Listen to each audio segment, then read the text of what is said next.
How is Bugatti going to change the world of electric cars? Okay, so that sounds pretty unlikely, a bit like Gordon Ramsay starting a chain of vegan restaurants. But it could be about to happen with the help from a Croatian supercar maker called Rimac. In this video, I'm going to explain how Rimac could help Bugatti take on Tesla, and I'm going to show you exclusive pictures of what Bugatti's first EV could look like. Anyway, I'm Matt Watson, and you're watching Carwow. Buying a new car? Then head to Carwow and my team will help you find your next car at a fair price. Carwow, your one-stop car buying comparison site. You might not have heard of Rimac, but it's one of the most important players in the EV business. Oh, actually you might have heard of them because Richard Hammond famously crashed one of their cars. Anyhow, the company was started by a chap called Mate Rimac, who converted his classic BMW E30 into a record-breaking 600 horsepower electric car. Then he went on to make his own car in 2011, completely from scratch. I mean, this guy is a genius. It was called the Rimac Concept 1, and it was totally unique. It was an electric supercar. It had 4 motors and made more than 1,240 horsepower. This meant it could do 0 to 60 miles an hour in just 2.6 seconds. But this car wasn't perfect. It only had a range of 201 miles, which isn't that much really. But you forgive all of that if the Concept 1 cost as much as, say, a Porsche 911, you know, around £100,000. Well, it was actually going to cost more like £700,000.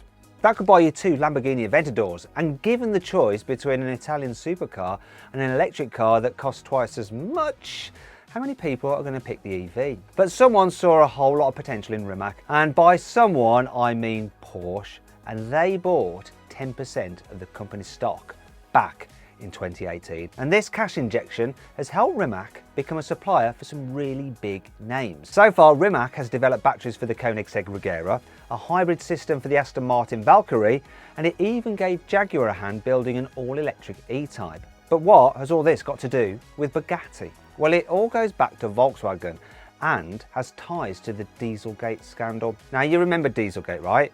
It was when some cars made by the Volkswagen Group were found to have secret driving modes that enabled them to cheat during emissions tests. This little trick cost Volkswagen more than £25 billion because it had to pay some massive fines. Since then, the Volkswagen Group has cleaned up its image, and it's now launching as many electric cars as it can. In the last couple of years, the Volkswagen Group has brought out the ID.3 and the ID.4, Skoda has launched the Enyaq, and Audi has revealed the e-tron, the Q4 e-tron and the e-tron GT.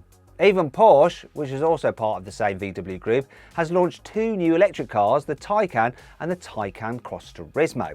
And it's getting ready to reveal an electric Macan as well. Okay, so Lamborghini, which is also part of the Volkswagen Group, hasn't made an electric car yet, but it has launched the Cyan, which is a hybrid, and it's going to build a new EV before 2030. So at least Lamborghini is making an effort. But do you know who hasn't built an electrified car yet? Bugatti, which is also part of the Volkswagen Group. It's been far too busy hiding away at the back of the classroom building 300 miles an hour hypercars. And this doesn't look great, does it? Because owning a hypercar company whose big party piece is an 8-litre quad turbo isn't going to get you into the good books of the emission regulators now, is it? In fact, because of this, Volkswagen was actually thinking of selling Bugatti last year, but it wasn't going to offload the brand to some oil baron or some Saudi prince. Apparently, it was in talks to sell Bugatti to Rimac. Yeah, the same Rimac that builds parts for Bugatti's arch enemy, Koenigsegg. But Volkswagen never actually signed on the dotted line. Instead, Porsche handed over around £60 million to buy more shares in Rimac. Now it owns 24% of the company. But despite all of this, there's still the possibility that Bugatti and Rimac will work together on future projects. This would do wonders for Volkswagen's image, and it could mean that expensive Rimac tech could find its way into other VW Group cars in the future. But what sort of car would Rimac and Bugatti build together? Well, ever since it made the EB110 back in the 90s, Bugatti has always been focused on top speed records, and the new Chiron Supersport 300 Plus is the fastest production car ever made. It'll do more than 304 miles an hour. I actually had a go in that car, and it's unbelievable. I'm going to stick a link just popping out in the top right hand corner of the screen. Click on that, you can watch the video. There's also a link in the description below. But even though that Bugatti is incredible, how relevant is it? You know, especially when there's only one racetrack in the world where you can actually do more than 300 miles an hour, and it happens to be owned by Volkswagen. And this is part of the reason why most hypercar makers have started to back away from this VMAX p***ing contest.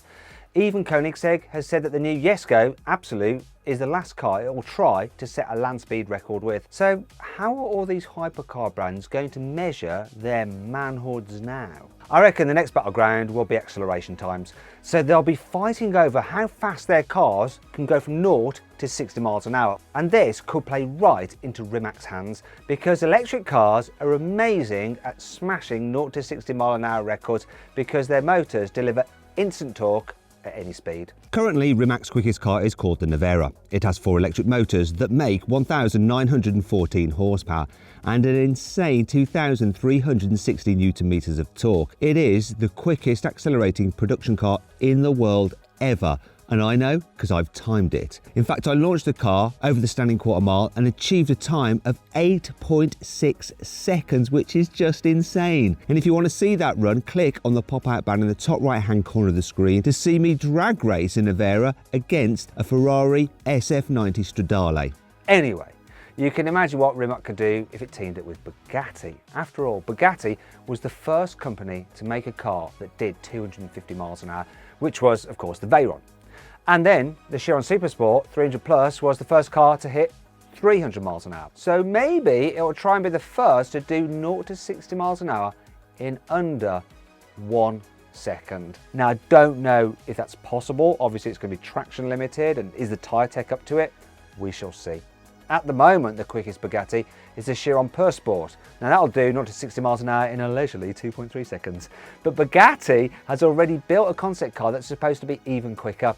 It's called the Bolide, which means fireball in Italian. I love that.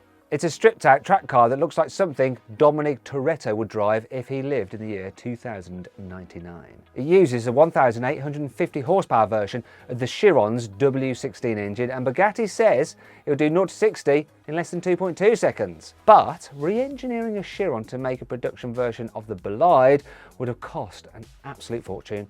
And that's a fortune by Bugatti standards. But maybe Bugatti could save itself a lot of hassle by ditching the old W16 and fitting 4 of Rimac's electric motors instead. So with all the battery technology and stuff like that, it might be a bit heavier, but with the 4 motors cranking out more than 2,000 horsepower, it could be even quicker. And because it wouldn't need all sorts of vents to cool a huge engine, an electric Bugatti could be even more aerodynamic. In fact, I reckon it could look something like this. I mean, how odd's that?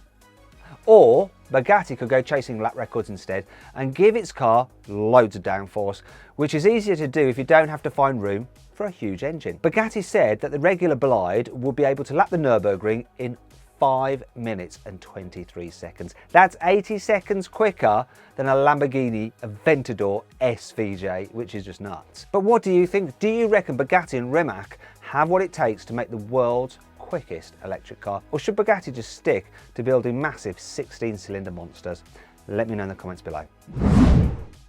I hope you'll enjoy the video. If you did, please give it a like. If you click on those windows there, you can watch some more videos, and if you click on that box there, you can check out the carwow drag race leaderboard, where you can compare all the times over the quarter mile for every single car we've had in a drag race video. Thanks for watching.